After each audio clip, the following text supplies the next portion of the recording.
Hello students, welcome to Telugu officers channel. ఇవాళ మనం August 6వ తేదీకి సంబంధించిన కరెంట్ అఫైర్స్ చూద్దాం. మన ఫస్ట్ ఆర్టికల్ చూడండి.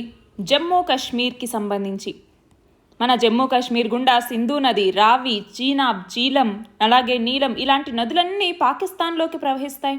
అలాంటి నదులు, అలాగే రెండు దేశాల మధ్య ఉన్నటువంటి పర్వతాలు, వీటిని అదునుగా తీసుకొని పాకిస్తాన్ నుంచి ఉగ్రవాదులు భారతదేశంలోకి వస్తూ ఉంటారు. ఇటు కాశ్మీర్ లోయకి, ఇటు ప్రధాన భూభాగానికి, దక్షిణాన ఉన్నటువంటి ప్రధాన భూభాగానికి మధ్య పీర్ పంజాల్ పర్వత శ్రేణి అన్నటువంటిది ఉంటుందన్నమాట. మనం మ్యాప్లో చూసినప్పుడు ఇక్కడ పీర్ పంజాల్కి సంబంధించినటువంటి ఈ ఏవైతే పర్వత శ్రేణులు ఉంటాయో అవి ఇటు కాశ్మీర్ లోయకి, ఇటు దక్షిణాన ఉన్నటువంటి ప్రధాన భూభాగానికి మధ్య అడ్డుగా ఉంటాయి. మరి ఇప్పుడు ఏమవుతోంది?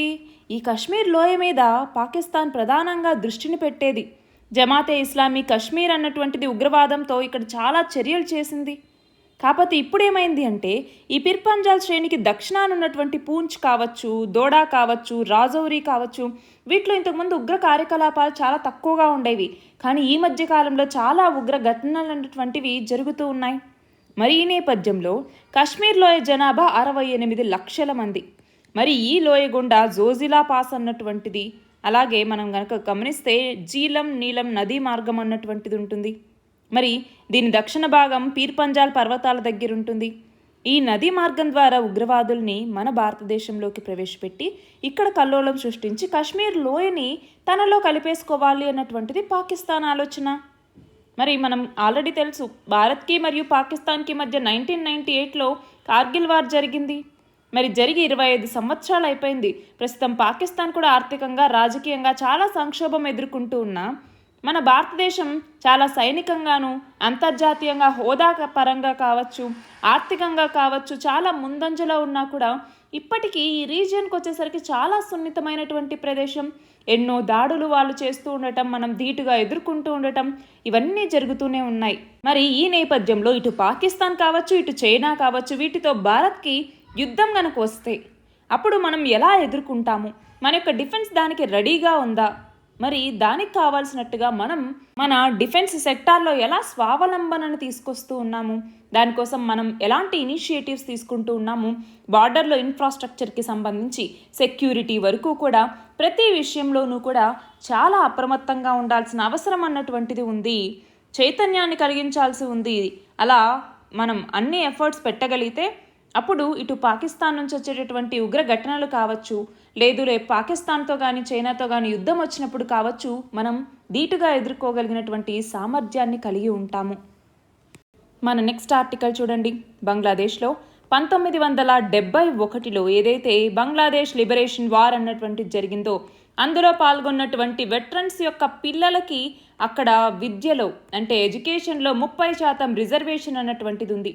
మరి దీన్ని తీసేయాలి అన్నట్టుగా అక్కడ ఆందోళనలు చేపట్టడం, సుప్రీంకోర్టు ఈ 30% రిజర్వేషన్ని తీసేస్తూ 5% మాత్రమే వీళ్ళకి ఇవ్వాలి, 93% మెరిట్ బేస్డ్ ఇవ్వాలి, ఇంకొక 2% డిజబుల్డ్ అలాగే డిసడ్వాంటేజ్డ్ సెక్షన్స్ ట్రాన్స్జెండర్స్కి ఇవ్వాలి అన్నట్టుగా తీర్పునిచ్చింది.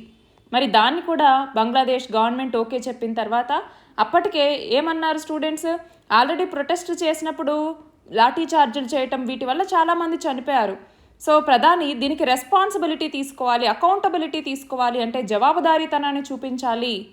సో సారీ చెప్పాలి పబ్లిక్గా వచ్చి, అంతేకాదా చనిపోయిన వాళ్ళందరికీ కంపెన్సేషన్ ఇవ్వాలి అన్నట్టుగా మళ్ళీ ప్రొటెస్ట్లు చేయటం, నాన్ కోఆపరేషన్ మూమెంట్ సహాయ నిరాకరణోద్యమాన్ని తీసుకురావటం.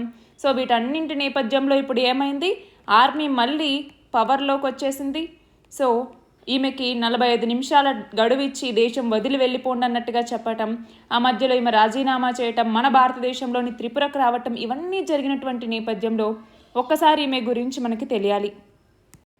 చూడండి, ఈమె మనం గమనిస్తే 1971లో పాక్ నుంచి బంగ్లాదేశ్కి స్వాతంత్రం వచ్చిన తర్వాత హసీనా యొక్క తండ్రే అక్కడి అధ్యక్షుడిగా, తర్వాత ప్రధానిగా పనిచేశారు.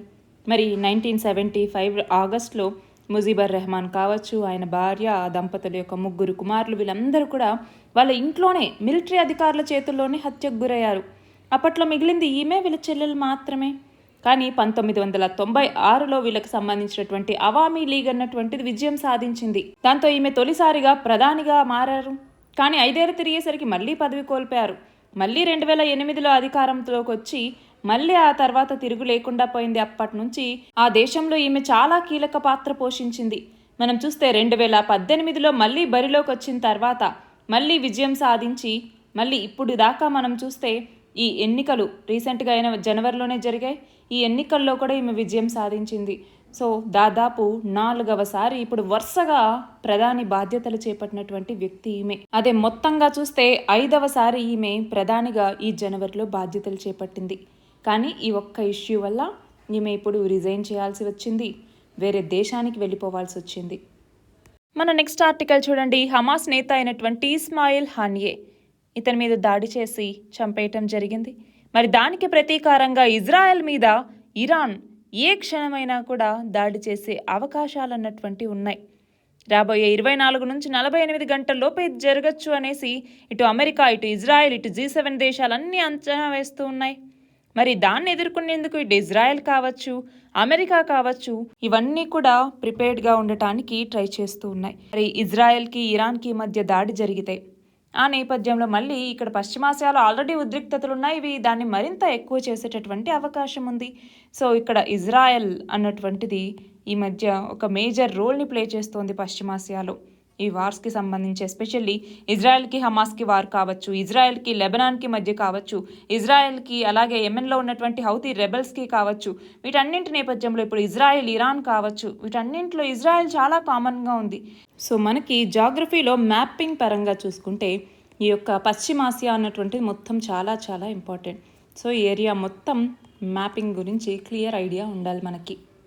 మన నెక్స్ట్ ఆర్టికల్ చూడండి. నాగార్జున సాగర్ డ్యామ్కి సంబంధించి హిస్టారికల్గా కూడా నాగార్జున సాగర్ అన్నటువంటిది మనం చదువుకుంటూనే ఉంటాం, నాగార్జున కొండ అవన్నీ, అవునా? మరి ఇక్కడ మనం గమనిస్తే తెలంగాణకి సంబంధించి నల్గొండ డిస్టిక్, అలాగే ఆంధ్రప్రదేశ్కి సంబంధించి గుంటూరు డిస్ట్రిక్ట్స్కి మధ్య ఈ నాగార్జున సాగర్ డ్యామ్ అన్నటువంటిది బిల్డ్ చేయటం జరిగింది కృష్ణా రివర్ మీద. మనందరికీ తెలుసు కృష్ణా జలాలకి సంబంధించి ఇటు ఏపీకి మరియు తెలంగాణకి మధ్య డిస్ప్యూట్స్ ఉన్నాయి అనేసి. అంతేకాదు నాగార్జున సాగర్ డ్యామ్ అన్నటువంటిది హైయెస్ట్ మ్యాసోనరీ డ్యామ్ అనమాట, వరల్డ్లోనే హైయెస్ట్ మ్యాసోనరీ డ్యామ్. మొత్తం ఈ డ్యామ్ పొడవు వచ్చేసరికి 150 మీటర్లు, 1.6 కిలోమీటర్ల పొడవు అన్నటువంటిది ఉంటుంది. మరి దీని స్టోరేజ్ కెపాసిటీ వచ్చేసరికి దాదాపు 11,472 మిలియన్ క్యూబిక్ మీటర్స్ ఉంటుంది. దీనికి నేమ్ ఎందుకు వచ్చింది అంటే ఆ పక్కన ఉన్నటువంటి నాగార్జున కొండ అన్నటువంటి ఆ హిల్ నేమ్ మీద దీనికి నాగార్జున సాగర్ అన్నటువంటి డ్యామ్ వచ్చింది. ఒకప్పుడు ఏన్షియంట్ బుద్ధిస్ట్ గురూస్ ఇక్కడ నివసించినటువంటి వ్యక్తులు. మరి పోస్ట్ ఇండిపెండెన్స్ ఇండియాలో ఇరిగేషన్ పర్పస్ అలాగే హైడ్రో ఎలక్ట్రిసిటీ జనరేషన్ కోసం ఈ ప్రాజెక్ట్స్ని చేపట్టారనమాట. కన్స్ట్రక్షన్ ఏమో 1956లో స్టార్ట్ అయ్యి 1967కి ఫినిష్ అయింది. ఇది వచ్చేసరికి ఎలక్ట్రిక్ పవర్ జనరేషన్ జరుగుతుంది, ఇరిగేషన్ వాటర్ అందిస్తుంది. అలాగే ఈ ఆంధ్రప్రదేశ్ రీఆర్గనైజేషన్ యాక్ట్ ప్రకారం APRA అంటాం 2014 ప్రకారం నాగార్జున సాగర్ డ్యామ్ని కంట్రోల్ చేసేది, సూపర్వైజ్ చేసేది ఎవరు అంటే తెలంగాణలో అలాగే ఆంధ్రప్రదేశ్లో ఈ రెండింటిలో ఏ రాష్ట్రం ఈ యొక్క నాగార్జున సాగర్ డ్యామ్ని కంట్రోల్ చేస్తుంది, సూపర్వైజ్ చేస్తుంది అన్నటువంటిది కమెంట్స్లో చెప్పండి. మన నెక్స్ట్ ఆర్టికల్ చూడండి. తెలంగాణ రాష్ట్ర ప్రభుత్వం రాష్ట్రంలో ఉండేటటువంటి పట్టణాలు, గ్రామాలు వీటన్నింటిలో కూడా స్వచ్ఛదనం పచ్చదనం అన్నటువంటి కార్యక్రమాన్ని ప్రారంభించడం జరిగింది. దీని ద్వారా ఏంటి అంటే పారిశుద్ధ్య నిర్వహణ చేపట్టడం, పచ్చదనాన్ని పెంపొందించటం, వీటిని లక్ష్యంగా ర్యాలీలు చేపట్టడం, ప్రజలకు అవగాహన సదస్సులు నిర్వహించటం, మొక్కలు నాటటం, ప్రజలకి పండ్ల మొక్కలు పంపిణీ చేయటం, విద్యార్థులకి వ్యాస రచనలు, పోటీలు ఇలాంటివి నిర్వహించటం, ఇవన్నీ చేస్తారనమాట. అంటే ఇక్కడ ఏంటంటే విద్యార్థులకి అలాగే ప్రజలకి కూడా మొక్కల పెంపకం మీద, వ్యక్తిగత పరిశుభ్రత వల్ల కలిగేటటువంటి ప్రయోజనాలు ఏంటి, సీజనల్ వ్యాధులు ప్రబలడానికి కారణాలు ఏంటి, ప్లాస్టిక్ వాడకం వల్ల ఎలాంటి దుష్ఫలితాలు వస్తాయి, అలాగే మొక్కల్ని పెంచడం వల్ల ఎలాంటి లాభాలు ఉంటాయి, వీటన్నింటినీ వివరిస్తూ ఈ యొక్క ప్రోగ్రామ్ని అంటే ఈ యొక్క కార్యక్రమాన్ని మరింత ముందుకు తీసుకెళ్లబోతూ ఉన్నారు. మన నెక్స్ట్ ఆర్టికల్ చూడండి. ఎలన్ మస్క్కి సంబంధించినటువంటి న్యూరాలింక్ ప్రాజెక్ట్ ఏదైతే ఉందో ఈ న్యూరాలింక్ ప్రాజెక్ట్లో భాగంగా ఆల్రెడీ ఒక పర్సన్లో ఎలక్ట్రానిక్ చిప్ని ఇన్సర్ట్ చేయటం, ఆ చిప్ అన్నటువంటిది సరిగ్గా పనిచేస్తోంది, అతనిలో కూడా ఆ ప్రభావం అన్నటువంటిది కనపడుతోంది, పైగా అతనికి ఎలాంటి ఎఫెక్ట్స్ లేవు అని గమనించిన తర్వాత, అంటే నెగిటివ్ ఎఫెక్ట్స్ ఏం లేవు అని గమనించిన తర్వాత మళ్ళీ న్యూరాలింక్ చిప్ని, ఈ ఎలక్ట్రానిక్ చిప్ని రెండవ వ్యక్తిలో కూడా విజయవంతంగా ప్రవేశపెట్టారనమాట. అయితే దీన్ని ప్రస్తుతానికి వెన్ను, మెదడు సంబంధిత సమస్యలతో ఎవరైతే బాధపడుతున్నారో అలాంటి వాళ్ళకి సహాయంలా ఉండేలాగా ఈ డివైస్ని అభివృద్ధి చేస్తూ ఉన్నారు. మరి ఇప్పుడు మనం గమనిస్తే రెండో వ్యక్తిలో అతని యొక్క మెదడులో చిప్ని అమరిస్తే దాదాపు 400 ఎలక్ట్రోడ్లు చురుగ్గా పనిచేస్తున్నాయి అన్నట్టుగా చెప్పారు. మరి క్లినికల్ ట్రయల్స్లో భాగంగా ఈ సంవత్సరం చివరికల్లా ఇంకో 8 మందికి ఇలాంటి చిప్నే మళ్ళీ అమర్చబోతూ ఉన్నారు. మరి ఇక్కడ గమనిస్తే తొలి వ్యక్తి ఎవరైతే ఈ చిప్ని అందుకున్నారో ఆ పర్సన్, అలాగే చిప్ని అమర్చేటటువంటి విధానం ఏంటి, రోబోతో ఎలాంటి శస్త్రచికిత్స చేస్తారు, ఇలాంటి వీటికి సంబంధించినటువంటి విషయాలన్నింటినీ కూడా మాట్లాడారు అన్నట్టుగా ఈ ఆర్టికల్. బట్ ఇక్కడ మనం గమనించాలి, ఒక వ్యక్తి మెదడులో ఎలక్ట్రానిక్ చిప్ని పెడుతూ ఉన్నారు, దాని ద్వారా వాళ్ళ యొక్క మూమెంట్ అన్నటువంటిది ట్రాక్ అవుతుంది. అంటే ఇటు పాజిటివ్గా ఉన్నా కూడా నెగిటివ్గా కూడా దీనివల్ల చాలా ఎఫెక్ట్స్ ఉంటాయన్నటువంటిది మనం గమనించాల్సిన విషయం. నెక్స్ట్ చూడండి, ఇన్సైడర్ ట్రేడింగ్ని అరికట్టేందుకు ఒక ప్రత్యేక యంత్రాంగాన్ని ఏర్పాటు చేయబోతోంది. మ్యూచువల్ ఫండ్స్కి సెబీ ఆదేశాలు ఇచ్చిందనమాట. ఈ ప్రత్యేక యంత్రాంగం అన్నటువంటిది నవంబర్ 1 నుంచి అమల్లోకి రాబోతోంది. మరి ఇక్కడ ఇన్సైడర్ ట్రేడింగ్ అంటున్నాం. ఇన్సైడర్ ట్రేడింగ్ అంటే ఏంటి?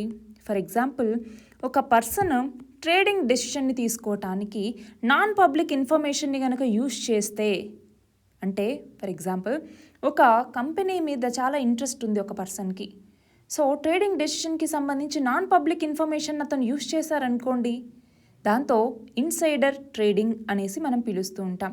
అంటే ఆ కాన్ఫిడెన్షియల్ కంపెనీ ఇన్ఫర్మేషన్ని, అతని యొక్క అడ్వాంటేజ్ని, అది కూడా స్టాక్ మార్కెట్లో అడ్వాంటేజ్ కోసం అక్కడ ఉన్నటువంటి కంపెనీ ఎగ్జిక్యూటివ్స్ లేదా ఎంప్లాయీస్ వీళ్ళని ఇన్వాల్వ్ చేసి అది చేస్తారు. కాబట్టే దీన్ని ఇన్సైడర్ ట్రేడింగ్ అనేసి మనం పిలుస్తూ ఉంటాము.